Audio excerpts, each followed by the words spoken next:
Facing a life sentence is a harsh reality that most can't grasp. But in a few unusual cases, teenagers find themselves at the center of these heavy judgments, confronting the weight of their crimes and their futures. Today, we'll take a closer look at how teens react when they learn they'll spend the rest of their lives behind bars. Case 1. Christian Fernandez. Sexually abused from age 3, Christian was angry and violent toward other kids. At age 12, he murdered his 2-year-old half-brother. As her son lay bleeding and unconscious in the bedroom beside hers, Bianella Susana surfed the internet. She downloaded music, logged into YouTube, checked her online bank account, and searched Pipa and Kate Middleton gossip. She made a couple of medical-related searches, including those for concussion. Susana rushed home from running errands after her 12-year-old son, Christian Fernandez, called her around 9 a.m. to say that David fell from his bunk bed and was unconscious. She did not call a doctor nor take the toddler to a hospital until about 5:25 p.m., more than 7 hours after her first search for gets knocked out. Had she taken the toddler to a hospital, he could have survived his injuries. David arrived at the hospital, his eyes rolled back in his head, his body limp. He wore a blue cast over a broken leg, an injury he received the previous January after Christian attacked him. Susana told investigators the injury happened at a playground because she did not want the Department of Children and Family Services to remove them from her care. She waited 2 days to take him to the hospital. Susana left Christian home alone with David and her 5-year-old son while she ran errands. Police charged Susana with manslaughter and took her into custody, yet they felt that something was not right with the story. After finding blood in several rooms and areas of the home, police took Christian to the station for additional questioning. It's 8:35 in the morning. Can you read, Christian? Can you read English? Do you read Spanish too? No. I want you to read that top line for me. You have the following rights under the United States Constitution. Okay. You do not have to make a statement or say anything. Do you understand that, Christian? Anything you say can be used against you in court. Do you understand that, Christian? You have the right to talk. Initially, Christian stuck with the story of David falling from the bunk bed. Finally, he came clean, admitting to slamming his brother's head into a bookcase several times because he was angry. When the boy fell unconscious, Christian picked him up and laid him in his bed. He denied intent to kill his brother and several times asked police if doctors could wake him up. Christian made another shocking confession during the police interview. He told police he sexually abused his 5-year-old sibling. He was taken into custody, charged as an adult with first-degree murder and sexual assault. Prosecutors contend that Christian repeatedly slammed 2-year-old half-brother David Galarraga's head on a bookshelf to kill him. The psychological report shows Fernandez's perception of the death from the Meadows interview. He said that he picked up his younger brother and pushed him into the bookcase.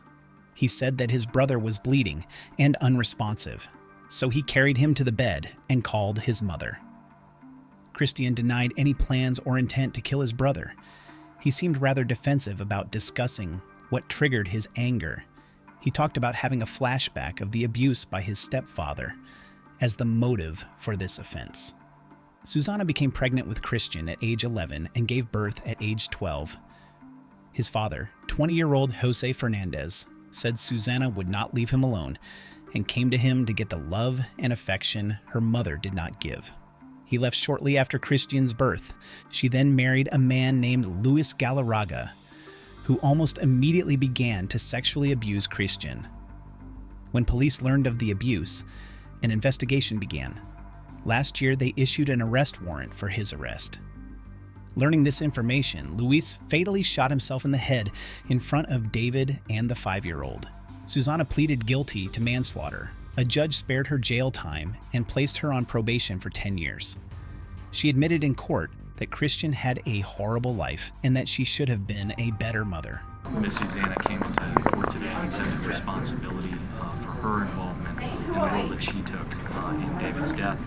And it's the first of many steps in achieving justice for David and seeking the truth about what happened. The plea today shows her relative involvement in David's death. There are two separate issues here. One, there was inflicted injury upon David Calaraga that caused his death, and that's a separate criminal pending matter. This case involved Miss Susanna's negligence in both allowing that injury to occur by her lack of appropriate supervision of her children, her statements and misstatements to the Department of Children and Families in January of 2011 when she lied to authorities about how David Callaraga's leg was broken, but then also her failure to act in an appropriate manner once she was made aware of the injury inflicted upon David Calaraga. A judge dismissed Christian's confession, citing he did not understand his Miranda rights during police questioning. Without the confession, prosecutors did not have enough evidence to prosecute him on the sexual assault charge. It was dismissed, but the first-degree murder charge stuck. Christian was found guilty of first-degree murder as an adult, but the judge handed down a juvenile life sentence. He was released from juvenile detention in July 2018 at age 19 and placed on probation.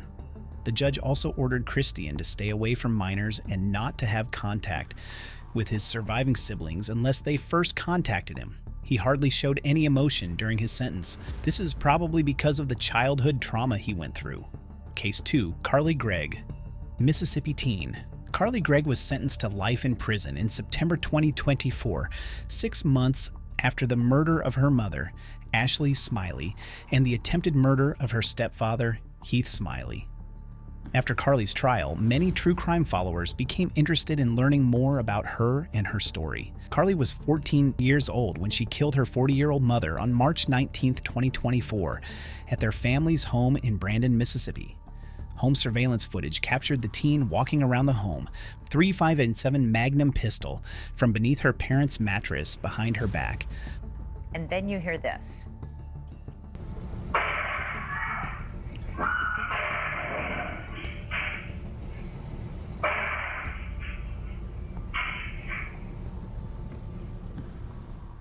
After shooting her mother 3 times, Carly then goes back into the kitchen, where she sits down, texts her stepfather from her mother's phone, luring him back to the house. Followed by the sound of several gunshots. According to Newsweek, she tried to shoot her stepfather also, but the bullet hit his arm and he was able to wrestle her, and then placed a call to 911 later on. She killed her mom? Yeah, that's what I'm screaming about. Where's the mom? When I do this, she tried to kill me. Where's the mom? Prosecutors claimed at Carly's trial in September 2024 that the shooting took place hours after a friend told Ashley, who was a math teacher, about Carly's marijuana use. Carly's mom reportedly searched her daughter's room and found vape pens just before the shooting. Carly shot Ashley 3 times in her bedroom before returning to the kitchen and texting 39-year-old Heath about when he would be home. The security footage revealed. Prosecutors alleged that Carly then invited a friend over and asked if they were squeamish around dead bodies before showing them her deceased mother on the floor of Carly's bedroom. Carly then allegedly waited for her stepfather to return home and shot him in the shoulder. Heath was able to wrestle the gun away from the teen, and she ran out of the house, according to multiple reports. Carly was captured soon afterward near the house.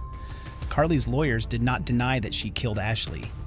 However, they argued that she was experiencing a mental health crisis on the day of the murder and did not remember the shooting. They asked the jury to find her not guilty by reason of insanity, Newsweek reported.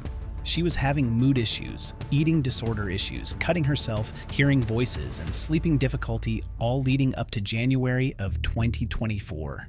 Dr. Andrew Clark testified on September 17, 2024, concluding that Carly had bipolar disorder. Dr. Clark also claimed that Carly was previously prescribed medication to treat symptoms of depression. No. Did she ever report to you that she was hearing voices of any sort? No. Did she ever report that she was having any sort of hallucinations? No. What about, did she ever report to you that she was having memory trouble? No. What about feeling derealized? No. Did she or Ashley ever bring up the word disassociation? And to be clear, I want to talk about the first day, but was there ever a time in your treatment of Carly that she reported that she was having any sort of blackout? Like there were times where she didn't remember what she'd done? No. The prosecution's expert witness psychiatrist, Dr. Jason Pickett, refuted the claim that Carly was unaware of her actions when she was killing her mother, calling her crime diabolical, and claiming that she had narcissistic tendencies.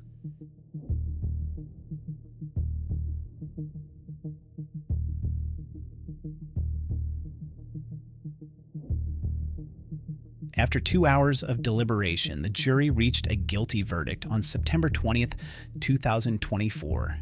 She was sentenced to life in prison with no possibility of parole for first-degree murder and attempted murder, as well as 10 years in prison for tampering with evidence, multiple outlets reported.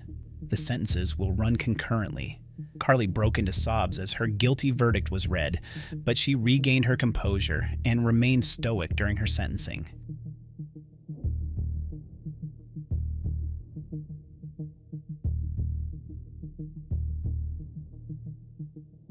Carly Gregg is evil, and that's not easy to say. But the truth of the matter is that sometimes evil comes in young packages. Rankin County District Attorney Bubba Bramlett said, according to Newsweek, Carly's defense team plans to appeal the decision. The outlet reported, Case 3, Heavenly Aroyo. Heavenly Aroyo, an 18-year-old Fall River woman who 3 years ago stabbed a 68-year-old woman to death inside her relative's home, pleaded guilty in Fall River Superior Court to second-degree murder. Bristol County District Attorney Thomas M. Quinn III announced. The defendant was sentenced by Judge Rene Dupuis to life in prison with the possibility of parole after 19 years. An 18-year-old Fall River woman has been sentenced to life in prison. The Bristol County DA's office says Heavenly Aurora pleaded guilty yesterday to second-degree murder. Prosecutors say she stabbed 68-year-old Ana Vasquez Rodriguez to death in the home that belongs to Arroyo's great uncle. She will be eligible for parole in 19 years. On October 6, 2019, the defendant entered Ana Vasquez Rodriguez's bedroom and stabbed her 70 times. The homicide took place in the Johnson Street home of the defendant's great uncle, who had taken custody of the defendant at the request of the defendant's mother a week prior to the killing. The victim was the mother of the great uncle's girlfriend. The great uncle and his girlfriend were planning on taking the defendant to New York to visit another relative and obtain some legal documents in order to help the couple to formally gain custody of the troubled defendant. The trip, however, was delayed due to car problems. As the day wore on, the defendant became increasingly agitated and impatient. Then, late in the afternoon, the defendant retrieved a pair of scissors from the kitchen, went up to the victim's bedroom, and murdered her. The victim was bedridden after suffering a stroke and could not defend herself. At the time of the killing, the only other person inside the home was the victim's grandson, who was playing a video game with a headset on. After killing the victim, the defendant showered, disposed of her clothing in a nearby dumpster, and told the victim's grandson that his grandmother wasn't well. When the grandson looked in on his grandmother, he immediately called 911 and police arrived shortly thereafter. At first, the defendant claimed she was outside with the dog and witnessed a masked man running from the home, but while in custody, she made a series of inculpatory, spontaneous admissions. The case was prosecuted by Assistant District Attorneys Dennis Collins and Mary Claire Flynn. This case was a tragedy for everyone involved. The defendant brutally murdered the victim, who was only trying to help her move forward with her life. The defendant was 15 at the time and suffering from mental health issues. However, the facts of the case clearly show she is a danger to the community, and the state prison's sentence is appropriate, District Attorney Quinn said. My heart goes out to the victim's family. who was present in court yesterday. There's nothing any of them could have done to prevent this terrible incident from occurring. I hope the resolution of this case brings some closure to them and they can try to move forward with their lives. Case 4. Kandra Cook. The tragic events surrounding the shooting of Emmanuel Purcell, a young man lured into a robbery orchestrated by Kandra Cook, unfolded in a matter of minutes. Cook, a then 18-year-old student at Mainland High School, used a dating app to entice Purcell and another man to a secluded location under the pretense of a marijuana deal and sexual encounter. However, Cook's intentions were far from innocent. She had conspired with her boyfriend to ambush the unsuspecting victims and rob them. As Purcell and his companion arrived at the designated spot, Cook's boyfriend emerged from the shadows armed with a gun. A chaotic struggle ensued, resulting in Purcell being shot and critically injured. The incident sent shockwaves through the community, highlighting the dangers of online interactions and the devastating consequences of impulsive actions.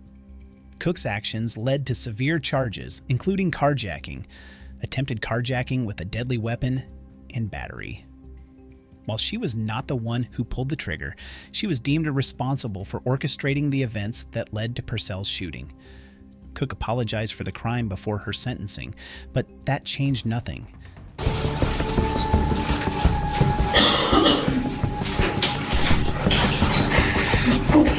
I just want to say that I'm sorry to the people mom that her son had been shot, because I didn't even know he was going to get shot.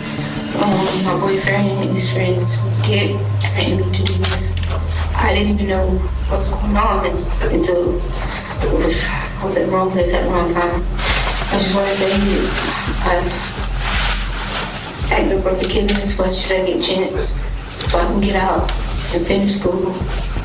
And I can put my mama proud, because I want to be her first child to bring home a high school diploma. And I just want to make my mama proud. That's it. As the judge handed down the sentence, the courtroom fell silent. Once a bright-eyed kid, Kandra Cook was now dealing with the fallout from her disastrous scheme.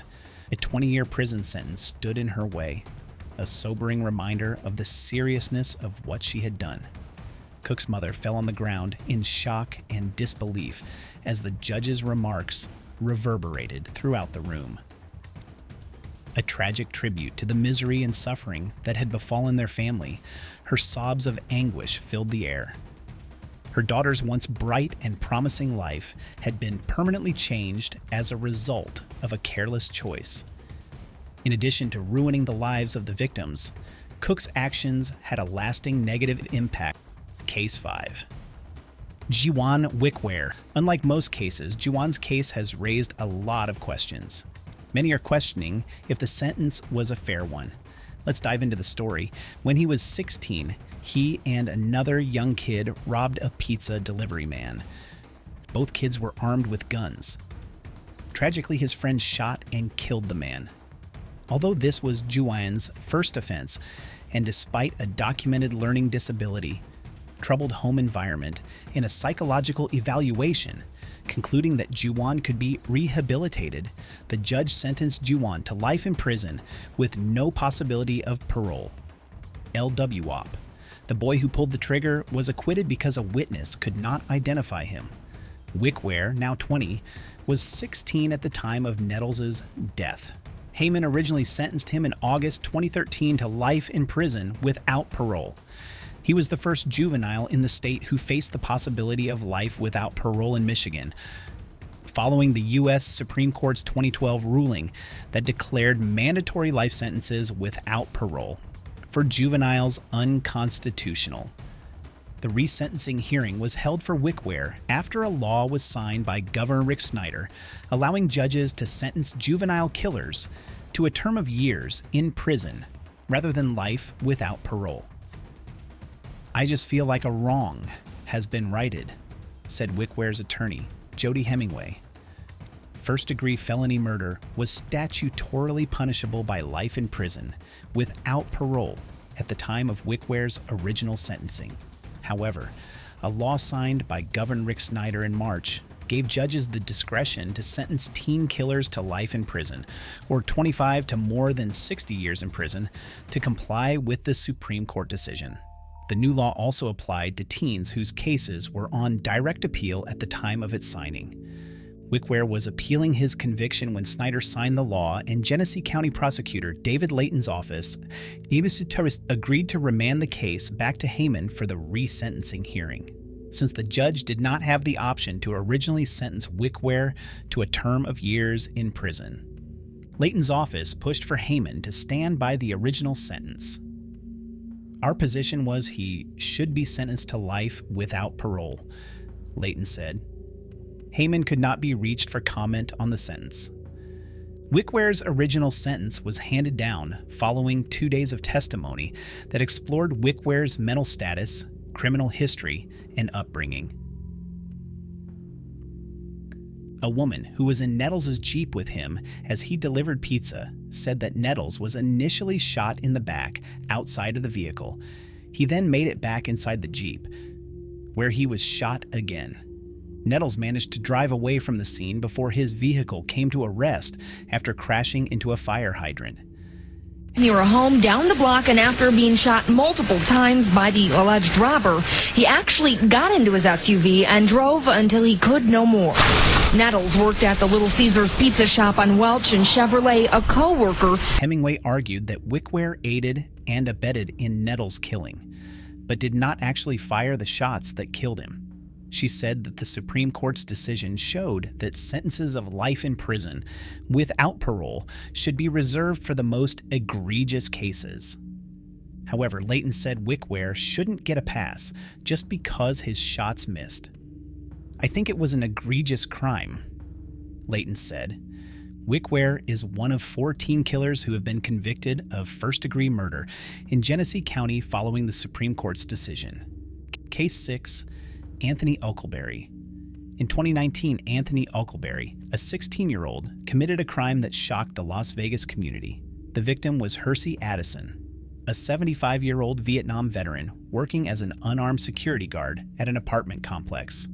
On the day of the incident, Addison was sitting in his car, reportedly doing a crossword puzzle while patrolling the area, when he was approached and fatally shot. Oakberry was later charged with Addison's murder, a crime described as brutal and senseless.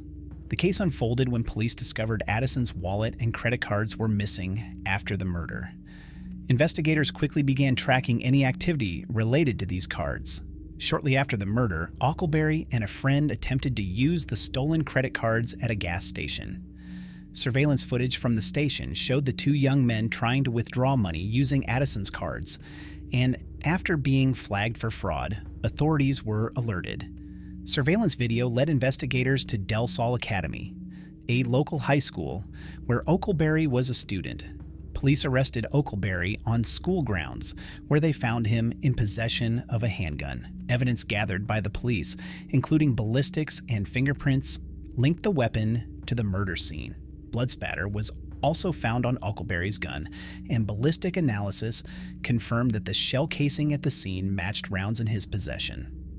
During questioning, Oakberry initially denied involvement, claiming he was only near the crime scene and blaming the shooting on a homeless man. However, police found Addison's identification and additional stolen items at the home of an acquaintance who had reportedly supplied Oakberry with the gun. Oakberry eventually pleaded guilty to second-degree murder, acknowledging his role in Addison's death. During the court proceedings, his defense team portrayed his actions as a result of youthful impulsiveness and poor judgment, whereas the prosecution highlighted the calculated nature of the crime and the immense loss to Addison's family and the community. Oakberry received a life sentence, with eligibility for parole only after 18 years. The murder of Addison underscored significant concerns about juvenile violence and security risks in residential areas, especially given that Addison, a decorated war veteran, had taken on a job he likely viewed as low risk in his retirement years. Case 7. Cody Harlen and Jaden Caruso. Cody Harlen, 19, and Jaden Caruso, 18, were found guilty in August of first-degree murder and robbery with a deadly weapon in connection with the June 8, 2018 shooting. Harlen also was convicted of being an accessory to murder. Both will be eligible for parole in 20 years. As parents, we're just not supposed to bury our children, Herndon said, not in just situations that are preventable, but in situations that are mind-boggling. Prosecutors have said Caruso, 16 at the time, fired the fatal shot and afterwards shared a video of Matthew's body in a pool of blood on Snapchat, while Harlen, 17 at the time, took cash from the victim's pockets. "Bro," Caruso said in the Snapchat video, "I just caught a body." The pair returned to the house at 2736 Cool Lilac Ave shortly afterward to clean up the scene and hide Matthew's body inside a downstairs closet under a plastic sheet. Harlen dragged the body into the closet, police have said. Matthew had a very trusting heart, and he was never good at seeing the ugly or the bad that some people possessed. His mother, Jamie Minkler, said Tuesday, "My Matthew just didn't have that kind of heart." At trial, Harlen's attorney, Ryan Helmick, conceded that his client was guilty of accessory to murder, but pointed to Caruso for the more serious charges, arguing that Harlen was asleep on a couch in the living room at the time of the shooting. Caruso's lawyer, Macy Polsky, acknowledged to jurors that Caruso fired the .357 caliber revolver that killed Matthew, but the attorney blamed drugs and alcohol for the shooting. "My deepest apologies to you and everyone who has suffered from the loss of Matthew," Caruso said to Matthew's family before he was sentenced. "There was no plan to hurt your son." When it was Harlen's turn to speak, he read from a lengthy statement he had prepared, saying he never thought in a million years he could be convicted of first-degree murder for falling asleep on a couch. "I appreciate some of what you said, Mr. Harlen, but the reality is, in cases like this, it's not always about who pulled the trigger. I mean, you can sit up there as long as you want, and every night you're in prison and say, 'I didn't kill this man,'" Herndon said. But so many of these situations arise because of a combination of factors and a combination of people. During the hearing, Matthew's family packed the courtroom gallery. "Losing you has left me with a broken heart and no way of healing. Just trying to make it to the next day," said one of his older sisters, Desiree Roberts. "This has left an empty hole in our family." Matthew was the youngest of 6 siblings, and Jamie and Stephen Minkler's only child together. He was a junior at Silverado High School at the time of his death and would have graduated in May. He loved playing video games, was a Packers fan, and he dreamed of one day starting his own company. According to this family, he leaves behind his parents, siblings, 3 nieces, and a 1-year-old nephew named for him, Case 8, Terry Berger Smith, a teenager who pleaded no contest in court to kidnapping and raping a woman and live streaming the crime in Hollywood, was sentenced to 41 years in prison. On Friday, Broward County Circuit Judge Peter Holden sentenced 17-year-old Terry Berger Smith in connection to the rape of a woman on a Hollywood sidewalk back on June 10, 2022. "I sentenced Mr. Smith at this time to the lowest permissible range under the sentencing guidelines, to 495 months in a Florida state prison. This equates to 41.24 years, said Holden. Berger Smith was 14 years old at the time of the crime when, prosecutors said, he stalked a woman and approached her on the 300 block of South Park Road at around 4 a.m., all within walking distance of the Hollywood Police Department headquarters. Authorities said Berger Smith was following the victim, who was walking to work when he ambushed her, pushed her into bushes nearby, and assaulted her multiple times. He live-streamed the crime and was heard telling the victim he had AIDS.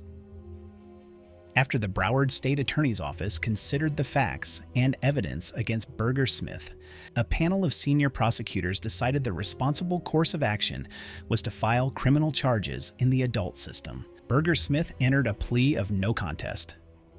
His attorney asked the judge for leniency, as his client was only 14 at the time of the crime, and to sentence him to 6 years in prison instead of 44 years. Before the judge gave his sentencing, Berger Smith apologized to the victim's family and begged the judge for a short sentence. "I would like my freedom. I would like a chance to be a normal person and not a criminal and not a menace to society," he said. However, when the victim's mother took the stand, she told the judge he didn't deserve a second chance or a lighter sentence. The terror and suffering that the victim went through at the hands of this person, who despite being underage, committed an adult crime, has left scars on her soul, said the victim's mother. "It is devastating to witness the profound impact this cruel act has had on the victim's life."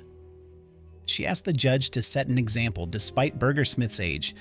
The sentencing of this person, despite his age, must reflect the severity of his actions and serve as a deterrent to others who seek to commit such acts of violence, said the victim's mother. She added, "Deliver a sentence that not only holds this person accountable for his actions, but also sends a clear message that such behavior, regardless of age, will not be tolerated in our society." The judge agreed and sentenced the 17-year-old to 4 decades in prison. After sentencing, the mother spoke to 7 News to thank the Hollywood Police Department and Broward State Attorney's Office. "I really would just like to thank the police department, state's attorney. They did really good work. I feel like they did the best they could, and I feel like what would happen is fair," said the victim's mother. Berger Smith's parents also took the stand before sentencing to express how hard it's been to comprehend why their son would commit such a heinous crime. "How did we get here?" "That's a good question. I'm trying to understand myself," said Robert Smith, Terry's father. "I didn't raise my kid knowing that one day he'd do such a thing, and I'm ashamed. Because I feel like maybe I missed something," said Severine Smith, Terry's mother. Berger Smith will be 58 years old when he is released from the Florida State Prison. He has 30 days to appeal his sentence. What are your thoughts on these 9 cases? Were the punishments just too harsh, or maybe not harsh enough? Let us know, and if you enjoyed these cases, then make sure to check out some more, shown on screen.